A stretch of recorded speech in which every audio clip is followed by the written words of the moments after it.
Donc, notre introduction de ce jour va porter sur communication et influence. Quelle responsabilité sociale du communicant? Merci. Avant, nous allons vous repréciser quand même le programme de la journée.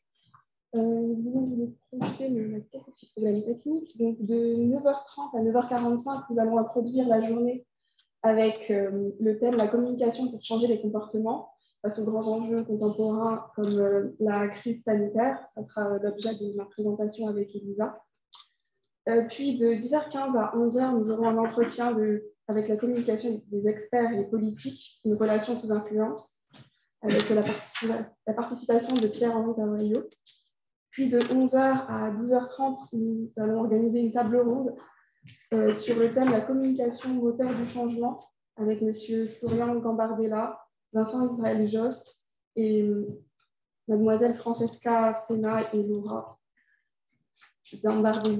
Zambelli.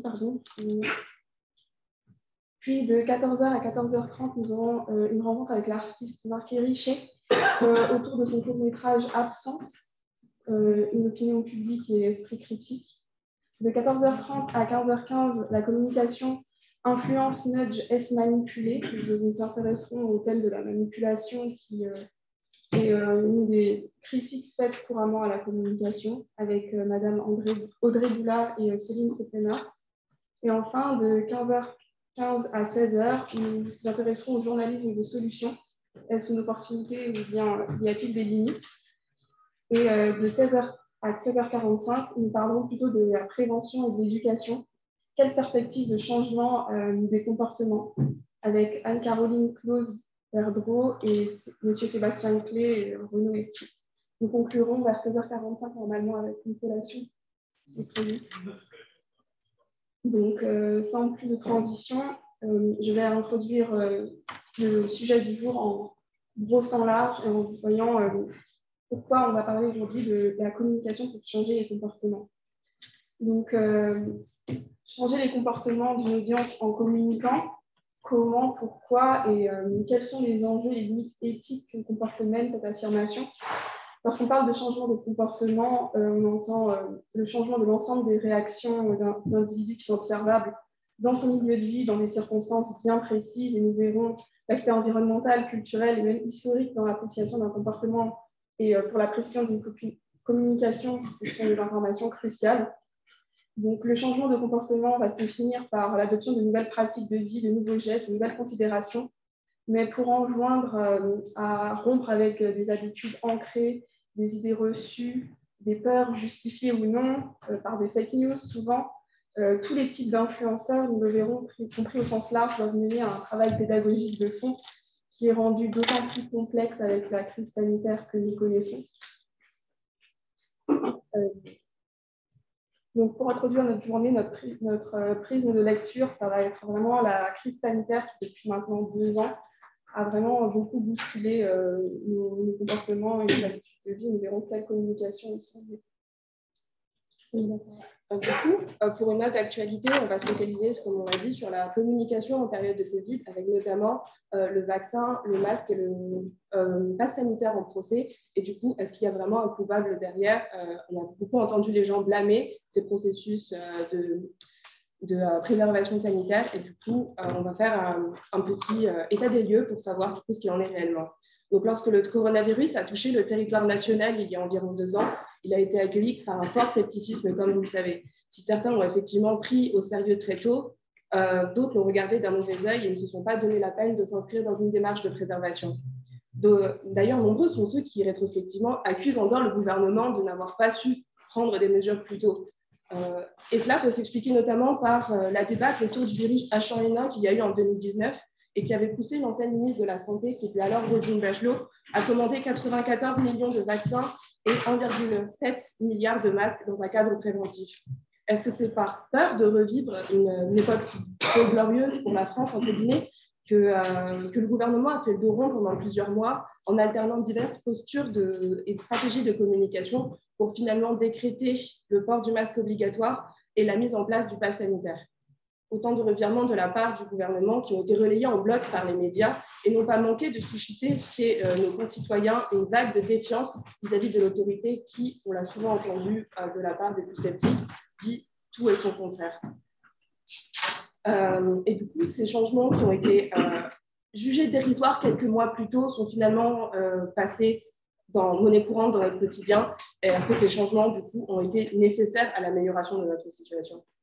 Donc, autant d'éléments qui nous semblent essentiels de préciser pour nous interroger autour de la problématique. Comment une communication se rend efficace pour changer de manière éthique des comportements en crise sanitaire? Donc, nous ferons d'abord un petit retour dans le temps en rappelant quelques enjeux historiques pour mieux comprendre les enjeux de communication des changements de comportement en période de crise sanitaire. Puis, nous verrons les objectifs à poursuivre pour qu'une communication change des comportements de manière éthique, et nous verrons quelques exemples d'applications concrètes, parfois réussies, parfois échouées, pour mieux comprendre quels sont les tenants et les aboutissants. Et puis, nous nous concentrons sur un outil qui est parfois décrié, c'est l'outil du nudge, qui invite à un changement de comportement. Et nous conclurons afin de nous demander si la communication à elle seule est suffisante pour effectuer ces changements. Du coup, on va procéder à un léger retour dans le temps avec quelques rappels historiques pour mieux comprendre comment on en est arrivé là. Les appellations, souvent péjoratives, de gouvernement paternaliste et d'infantilisation ont été à de nombreuses reprises répétées au cours de ces dernières années. Ce sont des termes qu'on a beaucoup entendus concernant la manière dont le gouvernement a géré la crise Covid et a communiqué auprès des citoyens. Et pourtant, ce n'est pas la première fois qu'un gouvernement se mobilise sur des sujets de santé. On se souvient, au XIXe siècle, la politique de l'hygiénisme a été mise en place pour répondre aux besoins d'une population qui a été touchée par des maladies graves et contagieuses telles que la tuberculose et le choléra. Et à cette époque, donc, Pasteur n'avait pas encore fait sa brillante découverte sur le vaccin et on ne pouvait donc pas compter sur les effets bénéfiques de sa découverte pour pouvoir nous tirer d'affaire. Et malgré tout, il nous fallait bien quelque chose pour ça. Et ce quelque chose, ça a été les principes d'hygiène rudimentaires. Et pour ancrer plus efficacement encore ces pratiques sanitaires, l'État va investir énormément d'argent pour la restructuration de l'espace citadin. Les foyers vont pouvoir se doter d'un équipement adéquat, le WC, les brosses à dents, et les foyers vont changer leurs pratiques, notamment vis-à-vis de l'eau, par exemple. Ce sont ces changements qui, à terme, vont porter leurs fruits et vont pouvoir avoir de véritables effets bénéfiques.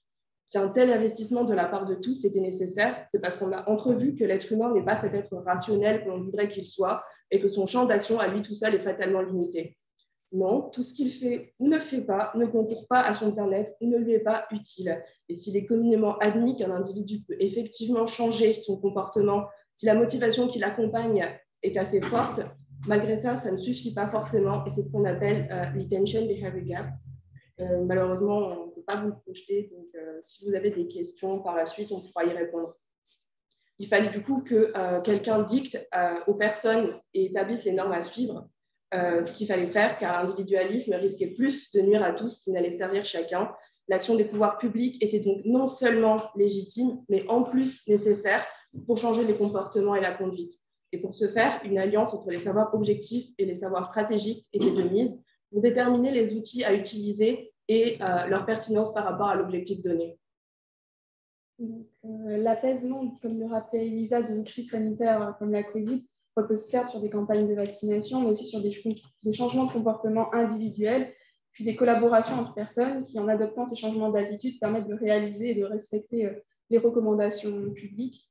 Donc, les confinements, les lavages de mains et les désinfections, la distanciation sociale, le port du masque, la mise en place du pass sanitaire, autant de changements à nos habitudes, considérés par beaucoup comme des restrictions beaucoup trop fortes qui sont vouées à contenir une prolongation de la pandémie. Donc, comment faire pour communiquer au mieux ces nouvelles méthodes de vie? On a relevé 4 grands points essentiels. D'abord, une information facile à comprendre et suscitant la confiance envers les institutions, des influenceurs légitimes à la prononcer. Avoir des capacités de lecture de l'information, savoir où la trouver est complexe et a un impact sur l'adhésion sur les recommandations émises. Donc, des messages doivent être adaptés en conséquence. Ils doivent bien contenir des directives et des explications simples, des exemples concrets et visuels qui permettent aux personnes de mieux comprendre. On avait vu un exemple de réussite, on ne peut malheureusement pas vous projeter, mais on vous enverra le support sur les infographies de Santé publique France, c'était plutôt réussi.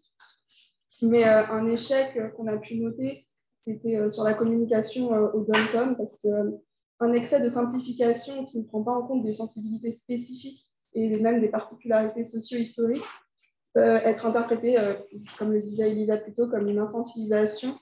Pour se rappeler, c'est malheureusement quelque chose que je ne peux pas vous projeter, c'était l'incident de communication préfectorale martiniquais du 22 mai 2020, qui était appelé 1 mètre ou 5 ananas, qui présentait la distanciation d'1 mètre avec ce qui était considéré comme des anciens clichés coloniaux, qui n'avaient fait qu'augmenter la défiance des populations locales envers les institutions préfectorales.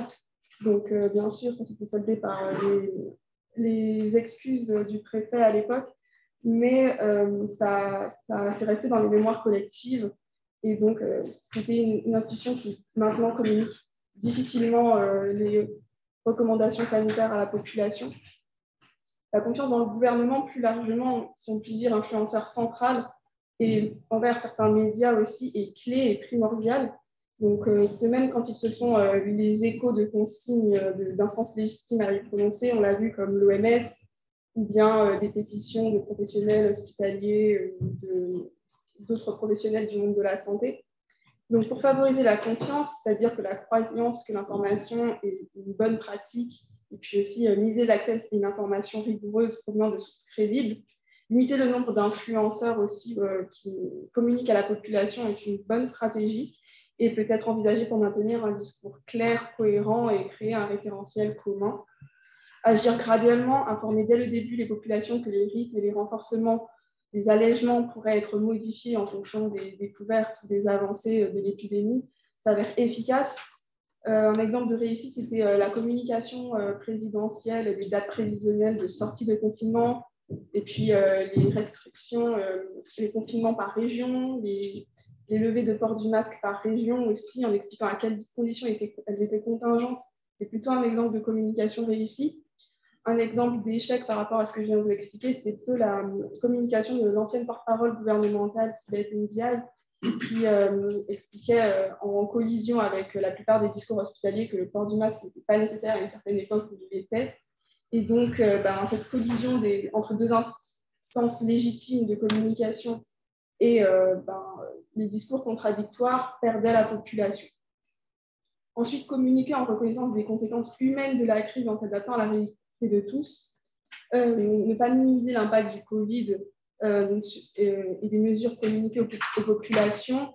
Pour exemple, de réussite, on avait eu la prise en charge de consultations psychologiques plutôt en fin de 3e vague, il me semble, puisque hausse des dépressions, des maladies mentales étaient bien connues avec les confinements successifs. Mais un exemple de raté, ça avait été la communication sur le renforcement de la décision politique de passage de la réforme sur l'octroi d'allocations au chômage, alors qu'il y avait eu des fortes pertes d'emploi, surtout pour les secteurs non tertiaires durant les confinements. Et puis enfin, influencer de manière mesurée sur les risques. Donc, il faut savoir que chaque personne a une considération qui est très, qui est très personnelle de l'évaluation des risques. L'appréhension, la compréhension, l'évaluation des risques est influencée par plusieurs facteurs internes comme la personnalité, ses propres expériences, et puis externes comme l'estimation de ses propres capacités physiques, la gestion de la crise par les autorités, l'opinion des pairs et des référents. Donc, pour être pertinents, les messages doivent prévenir des peurs paniques sans entraîner la sous-estimation du danger. Et un des justes milieux qui avait été évoqué par l'Institut de santé publique du Québec était la peur dite fonctionnelle, donc c'est-à-dire éveiller un certain degré d'inquiétude par la communication sans créer la panique, mais pour inciter suffisamment à l'adoption des recommandations. Donc, pour communiquer de manière efficace toutes ces mesures, communiquer souvent en agissant sur les groupes sociaux pour éviter que cette communication soit trop vue comme verticale et transcendantale. Ça peut être un bon moyen d'influence de chaque individu. On voit que quand on crée un référentiel commun, une influence par des pairs, par exemple avec des groupes d'appartenance comme les groupes sociaux et les associations sportives, Ça crée un effet d'entraînement entre les individus, puisque personne ne veut être le premier à agir, ou le seul à agir. Et c'est un moyen de communication qui est efficace. Et plusieurs fois, le sociologue Emile Durkheim, pour ne pas le citer, parle de l'influence exercée sur le groupe, par le groupe sur chacun de ses membres, qui crée des normes dominantes qui ensuite infusent dans la société. Donc, vous l'aurez compris, communiquer de manière raisonnable sur tous ces points, c'est communiquer avec transparence sur l'état des lieux des situations, sur les risques, les nécessaires évolutions des mesures, avec équité aussi dans l'énonciation des messages, mais aussi dans les capacités de réception de chacun des informations, avec cohérence entre les informations et aussi entre les différentes autorités légitimes à communiquer. Ça demande aussi une coordination des différents influenceurs pour communiquer les messages et enfin une adaptabilité en fonction des évolutions de la crise et des découvertes scientifiques. Donc, je cède maintenant la parole à Elisa qui va nous parler un peu plus précisément du nudge. Donc, la communication, on vient de le voir avec Rebecca, doit informer les individus par l'apport de connaissances qu'on suppose manquantes. Et cette connaissance nouvellement acquise doit permettre aux individus de dresser des jugements de valeur capables d'orienter les représentations sociales et les normes collectives, et donc par là de renforcer l'effet de communauté et d'appartenance. Pareillement, elle doit pouvoir conduire à la réflexivité et permettre aux individus de réfléchir sur eux-mêmes et sur leurs propres pratiques, qu'elles soient individuelles ou collectives. La difficulté là-dedans est de faire en sorte que cette situation ne conduise pas à ce qu'on appelle une appreciative inquiry, qui appellerait du coup les individus à ne se concentrer que sur ce qui a de la valeur pour eux. Mais en période de crise où les réponses doivent être immédiates et les actions effectives, beaucoup de questionnements éthiques se sont levés concernant la possibilité ou non d'utiliser toutes les ressources à disposition qui n'impliqueraient pas une aussi grande conscience de l'être, si je puis dire. Et c'est là qu'intervient le nudge. Dans son ouvrage « Souriez, vous êtes nudgé », écrit par Audrey Chabral, la définition donnée du nudge est, je cite, « un outil de l'économie comportementale qui s'attache à étudier l'influence des émotions et des biais propres à chaque personne sur les décisions économiques. » Fin de citation. Si l'effectivité du nudge est donc avérée, elle pose cependant beaucoup de questionnements d'ordre éthique. On a beaucoup entendu les détracteurs des pratiques gouvernementales dire que ce sont de la manipulation, que c'est de l'endoctrinement. On a même entendu des choses aberrantes, moutonnerie, etc. Vouloir influer pourtant sur l'environnement de l'homme, c'est prendre en compte sa dimension faillible et ses limites ataviques. On pense à ces nombreux biais qui n'ont pas manqué d'altérer notre jugement à tous, notre discernement, notre perception des événements sanitaires récents. Et les limites physiques et matérielles de l'environnement, la technicité, l'accessibilité et bien d'autres facteurs restreignent et contraignent les changements que l'on souhaite voir appliqués. Et c'est pour ça qu'invoquer le nudge en renfort, finalement, c'est manipuler l'environnement à des fins meilleures. Mais derrière ça, la question justement soulevée par Audrey Chabral dans son ouvrage renvoie à la première partie de notre exposé, je le rappelle, concernant la défiance vis-à-vis de l'autorité. Et cette question, c'est précisément de savoir qui décide de ce qui est bien et de ce qui est bon, et qu'est-ce qui nous assure que l'individu ou l'entité à l'origine de la mise en place du nudge ne va pas surtout chercher à satisfaire avant tout ses propres intérêts. On l'a entendu là encore une fois, c'est tout ce que les détracteurs qualifiés de lobby pharmaceutique et d'intérêts économiques et financiers. Du coup, pendant la crise sanitaire, le gouvernement s'est doté de ce fameux nudge du mythe pour inciter les Français à changer leur comportement. Vous vous souvenez sans doute, parce que c'est toujours en vigueur à l'heure actuelle, sont les lignes blanches de positionnement qu'on avait vues dans les espaces publics, les ronds pour maintenir une certaine distance de sécurité, sont les affiches qui rappellent encore à l'heure d'aujourd'hui que même si les masques ne sont plus obligatoires, il est quand même plus judicieux qu'ils soient continués à être portés, par exemple. Et malgré tout ça, l'étude de l'ADEME, la vie à pied en 2016, nous montre que le nudge, finalement, ne peut pas garantir un changement effectif et durable, puisque sitôt qu'il est retiré, les mauvaises habitudes, si je puis dire, reviennent au galop. Et ça fait partie des limites du nudge qu'on verra peut-être dans l'atelier cet après-midi, qu'il explicitera plus en avant. C'est que le changement qui n'est pas conscientisé, qui n'est pas intériorisé, est voué à l'échec.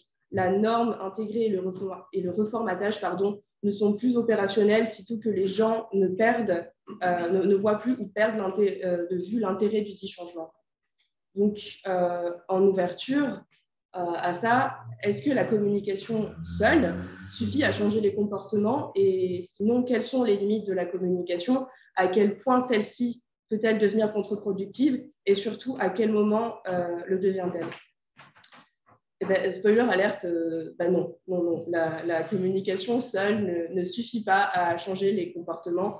L'accès à l'information et une communication claire sont effectivement une condition essentielle à l'adoption d'un nouveau comportement de santé, mais malheureusement, elles n'en constituent pas une garantie. On ne le répétera jamais assez, mais à l'heure où le monde est surchargé d'informations, le vrai enjeu et les débats derrière tout ça sont de se faire une place dans l'espace médiatique et de se faire entendre. L'économie de l'attention nous aura montré que l'intérêt que l'on porte au message que l'on voit n'est pas apporté plutôt à ce que l'on juge utile avant tout, mais à ce qui parle avant tout à nos émotions et à nos affects. Le potentiel concluant d'un message s'évalue en fonction de plusieurs caractéristiques, dont notamment qui est l'émetteur du message, le message en lui-même, son canal de diffusion et la présence ou non d'intermédiaires entre toutes ces instances de communication. Il faut savoir aussi que plusieurs autres conditions dans une société où les précarités augmentent influent sur notre comportement. La puissance de l'incitation économique ou non sur les choix individuels et sur les comportements est grandissante. On a pu le voir d'ailleurs durant la crise avec les systèmes de subventions, contraintes, sanctions pécuniaires, amendes, et qui jouent un fort rôle sur l'adoption et le maintien de ces comportements, et aussi influencent tous nos biais internes, que ce soit nos biais moraux, nos morales, nos affects, comme le précisait Elisa, nos biais cognitifs qui touchent nos calculs, nos capacités de jugement, l'évaluation des probabilités, qui provoquent des discontinuités dans des préférences qui pourraient être vues comme prévisibles, mais qui limitent aussi nos capacités d'ingurgitation d'informations et de son traitement. L'aversion pour la perte, pour le risque, qui provoque parfois des statu quo, avoir plus de réticence à perdre quelque chose plutôt que d'incitation à en gagner, et puis tous nos biais émotionnels qui peuvent aussi jouer sur nos calculs. Donc, nouvel enjeu éthique aussi, maintenant dans les communications, c'est de prendre en conséquence et en considération l'impact sur la santé mentale des individus, et puis aussi d'avoir un rapport de regroupement de la société. On l'a vu pendant la crise, quelle considération apportée aux personnes âgées face aux restrictions, aux personnes qui sont âgées et isolées dans des centres de soins, autant de questions qui demandaient des communications très délicates. Donc, corollaire aussi du statu quo, je fais écho à ce que disait Rebecca précédemment. Les individus ne veulent pas être les pionniers du changement, ils ne veulent pas être responsables, en tout cas pas les seuls, ni être les seuls, encore une fois, à changer. Et malheureusement, ça, je me permets de le rappeler parce que du coup, là, on touche au sujet également, à l'enjeu phare de cette thématique, c'est que du coup, ça n'a rien à voir par contre avec une bonne ou une mauvaise communication.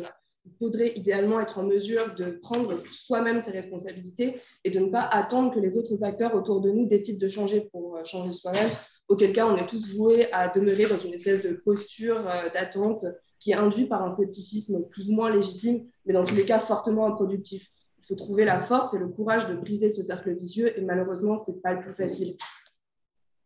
Et du coup, la subtilité aussi du sujet et de la question qu'on se pose, et qu'elle peut se poser dans l'autre sens également, à savoir de quelle manière nos comportements vont influer nos manières de communiquer. Est-ce qu'on va voir dans les prochaines années, du fait du Covid et de la précipitation à la révolution numérique que ça a induite, de nouvelles pratiques de communication? Par exemple, on entend souvent parler de réalité virtuelle et de métaverse à l'heure actuelle. Est-ce que ça va devenir une nouvelle norme de communication? Et si oui, est-ce qu'on peut déjà prévoir ou envisager l'impact que cette nouvelle forme de communication va avoir sur autrui? Nous clôturerons notre présentation sur cette citation fort à propos de Charles Dickens. Je cite: « La communication électrique ne sera jamais un substitut pour le visage d'une personne qui, avec leur âme, incite une autre personne à être courageuse et vraie. » Je vous remercie de nous avoir écoutés. Si vous avez éventuellement, on a très peu de temps, quelques questions, nous sommes à votre écoute, et nous vous transmettrons le support que malheureusement on n'a pas pu vous projeter. Merci beaucoup. Merci beaucoup, Rebecca et Elisa, pour votre présentation très éclairante. Moi, ce que j'en retiens, c'est qu'effectivement, la communication, on la conçoit de loin parfois comme quelque chose d'abstrait. On parle de la communication avec un grand C. Et finalement, il faut la concevoir comme une pratique, vraiment une pratique professionnelle très concrète, avec ses limites. C'est-à-dire que la communication ne peut pas tout. C'est parfois, quand on conçoit des messages et qu'on les diffuse, on est fort déçu de leurs conséquences, quoi. On se dit, ah tiens, tout ce travail pour ça, finalement, ça n'a pas eu beaucoup d'impact. Et parfois, ça en a beaucoup. Mais voilà, il y a ces limites à prendre en compte pour ne pas fantasmer la communication. Mais tout en disant que la communication a ses limites, c'est aussi un outil extrêmement puissant. Et c'est ce que je retiens aussi de votre exposé. C'est-à-dire que la communication, elle intervient toujours dans un espace social. Elle a des conséquences sur cet espace social, d'où la responsabilité du communicant. Et bien plus encore, elle résonne aussi avec l'espace, on pourrait dire, psychique des individus. On l'a vu pendant la crise sanitaire sur la montée de l'angoisse. Il y a eu quelques études sur justement la communication en période de crise sanitaire qui montrent que beaucoup de personnes ont identifié, on va dire, la communication, en tout cas cette logique de communication, comme responsable d'une partie de leurs angoisses, sur notamment l'aspect répétitif, le fait que tout le champ médiatique était rempli finalement d'informations sur l'épidémie et de suivi des chiffres. Donc il y a ces dimensions-là qui me semblent très importantes.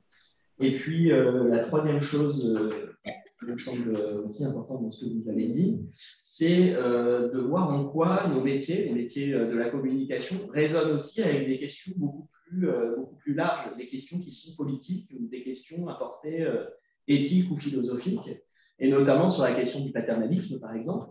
Donc, il y a 20 ans, on votait la loi de 2002, du 4 mars 2002, dans le domaine de la santé, que certains d'entre vous connaissent, qui remet en question le paternalisme médical en donnant davantage d'autonomie aux patients, etc. Et donc, c'est cette idée aussi de la communication. Est-ce que la communication se fait de manière paternaliste? Voilà ce qu'on va faire, de manière descendante, quoi. On informe les personnes de ce qui est bon pour elles et de ce qu'on va faire pour elles. Ou bien est-ce qu'il y a un partenariat qui se noue autour de cette communication?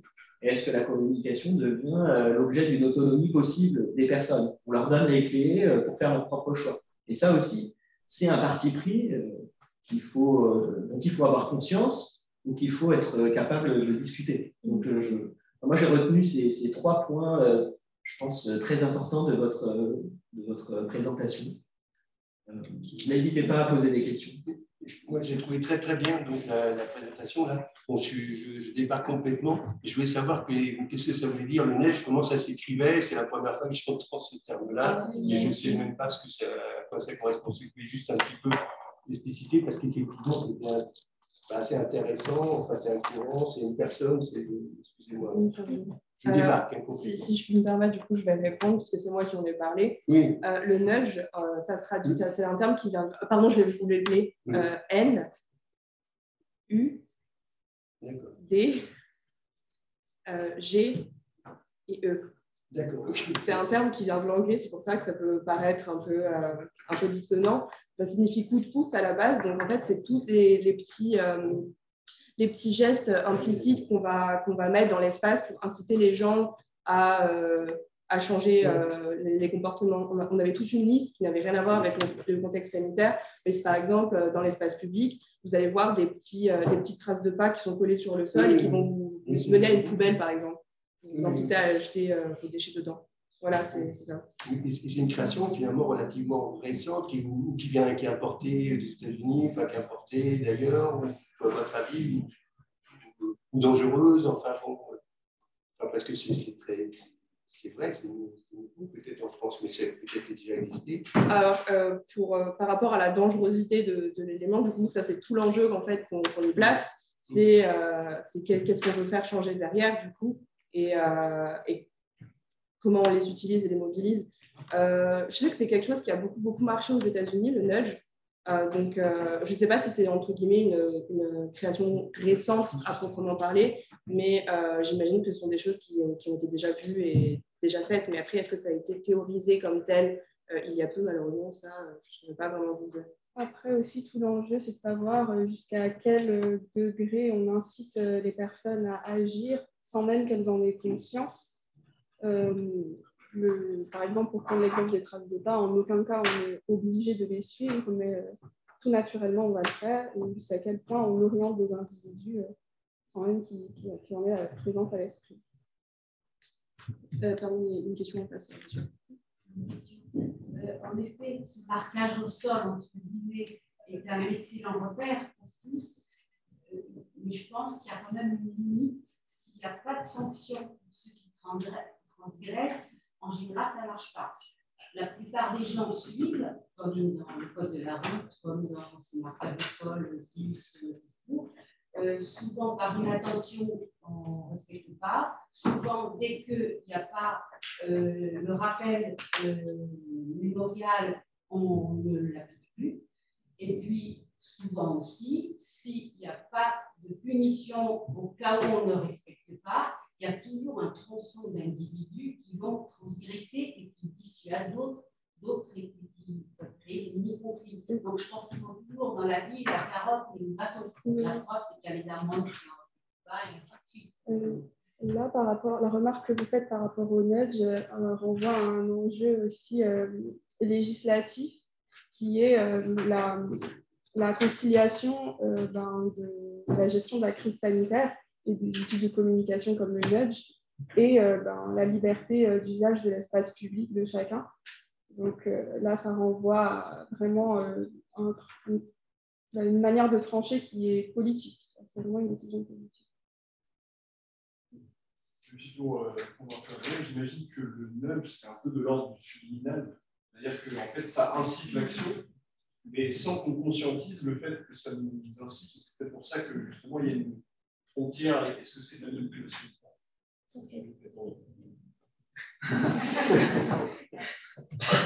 Bon, merci à tous. On aura l'occasion cet après-midi également de parler du nudge pendant une table ronde. Voilà. Et pour répondre à votre question, le nudge, c'est issu de recherches en termes de psychologie comportementale de 2 chercheurs américains, Thaler et Sunshine, qui ont influencé énormément la politique américaine. C'est Barack Obama qui est le premier à créer une cellule nudge dans son administration. Et puis ensuite, les Anglais, etc., et différents pays ont utilisé cette technique jusqu'à la France, qui a réfléchi à cette question-là autour de la crise sanitaire.